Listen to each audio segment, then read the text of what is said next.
আসসালামু আলাইকুম সুপ্রিয় দর্শক, আশা করি আপনারা সকলে ভালো আছেন। আজকে আমি আপনাদের সামনে এমন একটি ঘটনা নিয়ে উপস্থিত হয়েছি, যেটা শোনার পর আপনারা সবাই অবাক হয়ে যাবেন। এরকম ঘটনা কিন্তু আমাদের সমাজে প্রতিনিয়ত অহরহ ঘটে থাকে। মূল ঘটনাটা কি? চলুন শুরু করা যাক।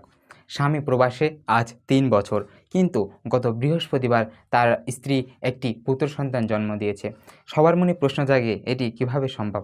প্রিয় দর্শক, এমনটাই ঘটনা ঘটেছে চুয়াডাঙ্গায়। বলছিলাম চুয়াডাঙ্গার কথা। সেখানে এক স্বামী তার স্ত্রীকে রেখে প্রবাসে চলে যায় ৩ বছর আগে। কিন্তু ৩ বছর পরে গত বৃহস্পতিবারে তার স্ত্রী একটি পুত্র সন্তানের জন্ম দেয়। ঘটনা সূত্রে জানা যায়, স্বামী যখন প্রবাসে চলে যায়, প্রবাসে চলে যাওয়ার পর একটি সজীব নামে একটি ছেলের সাথে ওই প্রবাসীর স্ত্রীর সম্পর্ক হয়।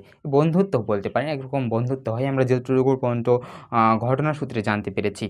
এবং ওই বন্ধুত্ব থেকে একসময় তাদের বন্ধুত্ব এতটাই গভীর হয়ে যায় এবং তারা একসময় বিবাহ করে, এমনটাই দাবি করেছে ওই প্রবাসীর স্ত্রী। এবং বিবাহ করার পর তারা কাগজপাতি করে বিবাহ এবং ওই গর্ভে যখন সন্তান আছে সেটিও স্বীকৃতি জানায়। কিন্তু সন্তান হওয়ার পরে ওই সজীব নামের ছেলেটি অস্বীকৃতি জানায় বিবাহের বিষয়টি। এবং এই ঘটনা নিয়ে তুমুল আলোচনা চলছে এলাকাতে, এবং সবার মাঝে একটি আতঙ্ক বিরাজ করছে বা সবার মাঝে প্রশ্ন উঠেছে, এটা কিভাবে সম্ভব? অনেকে ওই প্রবাসীর স্ত্রীর চরিত্রের দিকেও নজর দিয়েছেন, এবং হাসপাতালে তিনি কিন্তু একাই আছেন। সেখানে তাকে একঘেয়ারি করা হয়েছে বলে বলা হতে পারে। মানে যেমনটা আমরা জানতে পেরেছি, তাকে একঘেয়ারি করার মতো অবস্থা হয়েছে। একঘেয়েরি যেটাকে বলে। এবং শোনা যাচ্ছে যে তাকে খাবার, পোশাক-আশাক তেমন কেউ নিয়ে যাচ্ছে না, এবং তিনি সেখানে একাই আছেন। প্রিয় দর্শক, এরকম ঘটনা আমাদের দেশে অহরহ আমাদের সমাজে প্রতিনিয়তই ঘটে থাকে। প্রিয় দর্শক, এসব থেকে সাবধান থাকতে হবে, এসব থেকে দূরে থাকতে হবে।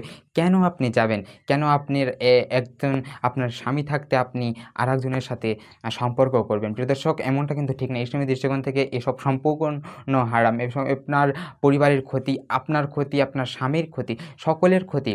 কেন আপনি নিজে সকলের ক্ষতি ডেকে আনবেন? প্রিয় দর্শক, এসব থেকে সাবধান হতে পারে। আমরা প্রায়ই শুনতে পাই এমন ঘটনা আমাদের সমাজে। কতকগুলো আমাদের চোখের সামনে হয়, আমরা সকলে জানতে পারি, অথবা কতগুলো আমাদের ধামাচাপা পড়ে যায়। প্রিয় দর্শক, এইসব ঘটনা থেকে আমাদের সাবধান থাকতে হবে, সতর্ক থাকতে হবে। চলুন, আসুন সবাই আমরা এইসব ঘটনা থেকে সতর্ক থাকি, এইসব ঘটনা থেকে শিক্ষা নিয়ে নিজেদেরকে পরিবর্তন করার চেষ্টা করি। প্রিয় দর্শক, আজকে এই পর্যন্তই।